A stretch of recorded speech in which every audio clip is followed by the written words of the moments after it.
नमस्कार, प्रणाम। एक नया दिन आपके जीवन में खुशियां लेकर आए, यही प्रार्थना हम ईश्वर से करते हैं।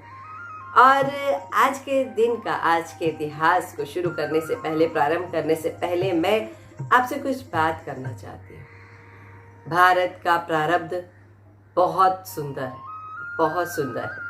भारत को ऐसे लोग मिले जिन्होंने भारत को भारत बनाने में, सोने की चिड़िया बनाने में, जगत गुरु बनाने में अपना महत्वपूर्ण योगदान दिया है। आज की घटना कुछ ऐसी है कि मुझे इस विषय पर आपसे चर्चा करनी पड़ रही है। अच्छा, हमने बहुत कुछ सुना है विमान यात्रा के बारे में। वैसे भी हमारी सरकार फिर से हमारी विमान यात्रा शुरू करने जा रही है, भारत के अंदर ही, भारत के बाहर नहीं, विदेशों में नहीं, भारत के अंदर ही हम जो यात्रा है, विमान यात्रा है, वह कर सकते हैं। लेकिन यह विमान यात्रा शुरू कहाँ से हुई, इसके बारे में हमें तथ्य कुछ बताए जाते हैं कि हवाई जहाज बनाया है राइट ब्रदर्स ने, और अमेरिका के कैरोलिन तट पर 17 दिसंबर 1903 को यह आविष्कार किया गया था। 120 फीट की ऊंचाई तक उड़ा और उसके बाद वह गिर गया। ये जानकारी हमें दी जाती है, परंतु इसके पीछे कुछ और सत्य है, कुछ और तथ्य है। बात कुछ ऐसी है कि यही वो राइट ब्रदर्स हैं जिन्होंने भारत में विमान बन चुका है इस बात को सुना था, और आकर भारत के भोले भाले लोगों को जैसे हमेशा से ही फंसाया गया है, आज भी हम लोगों के कहने में बड़ी आसानी से आ जाते हैं, वैसे ही तब भी हमारे भारत के एक व्यक्तित्व किसी के कहने में आ गए। और एक और दुखद घटना घटी कि कई शास्त्र हैं जो हमारे आचार्य बहुत पहले से लिखकर चले गए हैं, और उन शास्त्रों को भी होली की तरह जला दिया गया ताकि हम भविष्य में भी कुछ ना कर पाए। ठीक है, कोई बात नहीं। उसके बाद भी भारत आज खड़ा है एक ऐसी स्थिति में जहां पर हर कोई उससे साथ लेना चाहता है, उसका साथ चाहता है। यह गर्व की बात है हम सभी के लिए। चलिए तो बता देती हूँ कि राइट ब्रदर्स ने किससे चुराया था यह आविष्कार। तो भारत जो है 1903 के कई साल पहले 1895 में हमारे देश ने बहुत बड़ा विमान बनाया था, और जो जुहू चौपाटी है ना मुंबई की, उसके तट पर उड़ाया गया था। यह 1500 फीट की ऊंचाई तक उड़ा था और फिर गिर गया था। यह विमान को उड़ाने वाले व्यक्ति का नाम है शिवकर बापूजी तलपड़े, एक मराठी व्यक्तित्व जो कि यहीं चीरा बाजार में रहा करते थे, संस्कृत शास्त्रों का अध्ययन करते थे, और इनकी रुचि जागी महर्षि भरद्वाज द्वारा रचित विमान शास्त्र में। उन्होंने विमान शास्त्र की पढ़ाई करी और इस पुस्तक के आधार पर बहुत सारी पुस्तकें लिखी भी गई हैं। महर्षि भरद्वाज की विमान शास्त्र 1500 वर्ष पुरानी है लगभग, और इस पर शोध करके उनका कहना था कि 8 अध्यायों में विमान बनाने की जो युक्ति है, जो नीति है, उसका सविस्तार वर्णन किया गया है। शिवकर बापूजी का कहना था कि 8 अध्यायों में 100 खंड हैं और 500 सिद्धांत, 500 अलग अलग तरह के विमान बनाए जा सकते हैं। ऐसा हमारे महर्षि भरद्वाज जी 1500 वर्ष पूर्व लिखकर चले गए। महर्षि, एक प्रश्न आता है कि हमारे महर्षि भरद्वाज जी ने विमान शास्त्र लिखा, चलिए तलपड़े जी ने तो बाद में बनाया, पर विमान शास्त्र 1500 वर्ष पूर्व लिख दिया गया। इसका अर्थ है कि भारत इस विमान शास्त्र का प्रयोग पहले से ही कर रहा था। सचमुच कितना अद्भुत इतिहास है ना हमारे भारत का, हमारा भारत, हमारा अपना भारत। अच्छा, चलिए जान लेते हैं तलपड़े जी ने उस शास्त्र के बारे में और क्या जानकारी दी। तो उन्होंने कहा कि 500 प्रकार के विमान बनाए जा सकते हैं, और इस सिद्धांतों के लिए 3000 श्लोक हैं। 500 सिद्धांतों से 32 प्रकार के विमान अलग अलग तरीके से बनाए जा सकते हैं। अब इन चीज़ों को पढ़कर उन्होंने 1895 में विमान बनाया, उड़ाया, और लोगों ने आकर देखा भी। इनमें से महादेव गोविंद रानाडे जी, अंग्रेजी न्याय व्यवस्था के बहुत बड़े जज थे जो मुंबई हाई कोर्ट में थे, वह भी आए थे। वडोदरा के राजा गायकवाड़ भी आए थे, और भी बहुत सारे लोग यहाँ पर उपस्थित हुए थे। और लोगों ने कहा था कि आपको इनाम दिया जाए, तो उन्होंने कहा था मुझे इनाम की आवश्यकता नहीं, इसके बावजूद उन्हें इनाम का ढेर, उनके लिए पैसों का ढेर वहां पर लग गया था।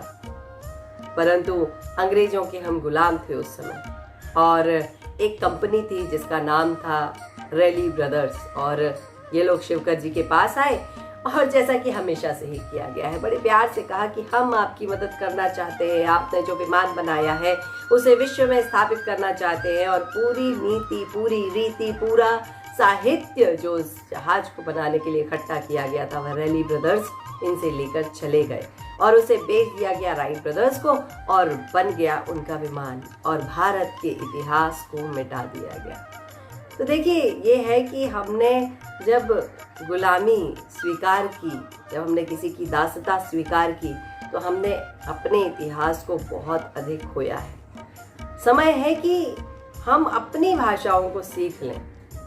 कई बार बात होती है तो मैं पूछती हूँ कि अंग्रेजी क्यों आवश्यक है, तो लोग हमसे कहते हैं कि हमें विश्व स्तर पर अपने आप को खड़ा करना है, इसलिए अंग्रेजी आवश्यक है। आज कोरोना विषाणु काल में विश्व ने अपना स्तर दिखा दिया है और भारत अपने स्तर पर खड़ा हुआ है, अडिग है, अचल है, लड़ रहा है अपनी ही उतनी ही सुविधाओं के साथ। लेकिन अगर हम संस्कृत, मराठी, तमिल आदि जो हमारे भारत की भाषाएं हैं, हिंदी जो हमारी भाषाएं हैं, इन भाषाओं को अगर हम नहीं सीखेंगे तो आप ये बताइए कि हमारे ये जो धर्म ग्रंथ हैं, ये जो शास्त्र हमारे ऋषि मुनि उस समय में, उस काल में लिखकर चले गए हैं, जिसमें नक्षत्रों का वर्णन बहुत पहले से कर दिया गया है, इनके बारे में ज्ञान हम कैसे ले पाएंगे?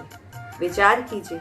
अपनी भाषाएं, जैन धर्मशास्त्र के कई सारे ग्रंथ संस्कृत में लिखे गए हैं, और उनमें से कई हजारों शास्त्र प्राकृत भाषा में हैं।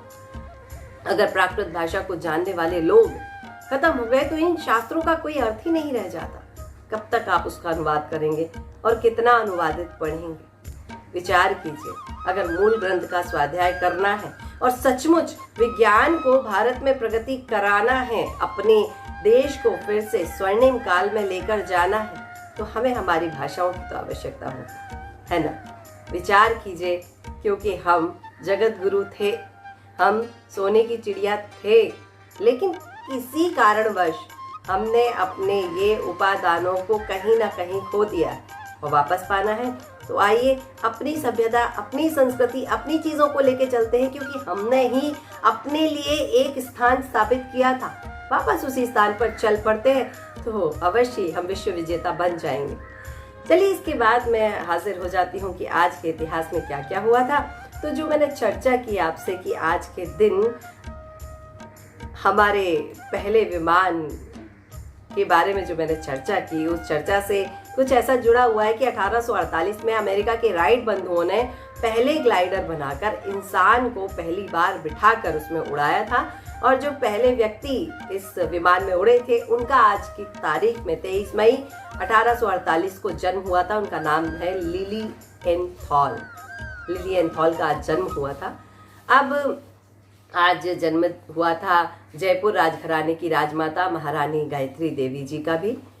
इसके बाद में आगे बढ़ूं तो चीन ने एक स्वायत्त क्षेत्र के रूप में तिब्बत पर आज की ही तारीख में 1951 में कब्जा कर लिया था।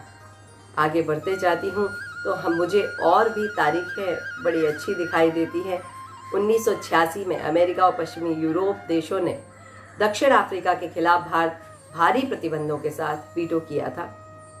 2004 में बांग्लादेश में बहुत बड़ा तूफान आया था और मेघना नदी में 240 लोग डूब गए थे।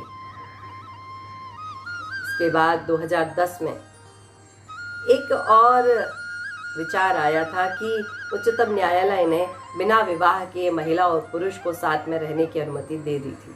अब ये भारतीयता के साथ है या नहीं है, यह विचार हम करेंगे, आप करेंगे, हम सब मिलकर करेंगे।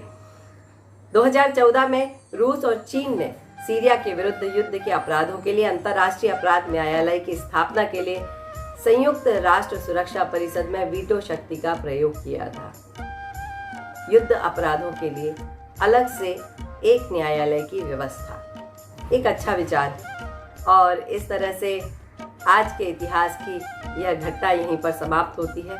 और दलाई लामा जो हैं, उन्होंने भी अलख जगाई थी, आज ही के दिन अलग अलग प्रयास किए थे, जद्दोजहद की थी और देश की स्वतंत्रता के लिए लगे रहे थे। तो आज का इतिहास बहुत कुछ कहता है।